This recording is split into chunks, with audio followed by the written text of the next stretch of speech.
ఓరి బాబు, ఈ వార్త చూసారా? పక్క గ్రామంలో సర్పంచ్ పదవి కోసం 12 లక్షలు, ఆ పక్క గ్రామంలో 57 లక్షలు, ఇంకో దగ్గర 1 కోటి వరకు ఖర్చు చేశారట. నెలకి 6,500 జీతం కోసం ఇన్ని లక్షలు ఖర్చు పెట్టడం ఏంటి? ఏం లెక్కరా ఇది? ఇది లూటీ లెక్కరా? సర్పంచ్ పదవికి 1 కోటి పెట్టినా నష్టం ఏమీ కాదురా. గ్రామంలో దోచుకునే మార్గాలు చాలా ఉంటాయి.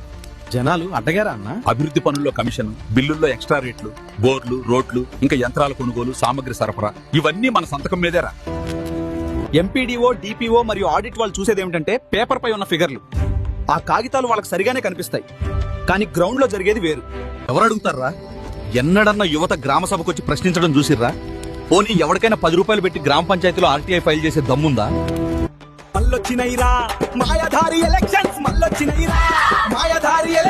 రైట్ టు ఇన్ఫర్మేషన్ ప్రకారం మన గ్రామానికి వచ్చిన డబ్బు ఎంత, ఏ పని మీద ఖర్చు చేశారు, అన్ని వివరాలు ఒక్క ఆర్టీఐ వేస్తే మీ చేతిలోకి వస్తాయి. యువత గ్రామ సభకెళ్లి వాళ్ళను ప్రశ్నించండి. పనుల వివరాలు, బిల్లులు, పనుల నాణ్యత ఇవన్నీ ప్రజల ముందు మాట్లాడాలి. ఎవరైనా తప్పు చేస్తే ఆధారాలతో ఏసీబీకి కంప్లైంట్ ఇవ్వండి.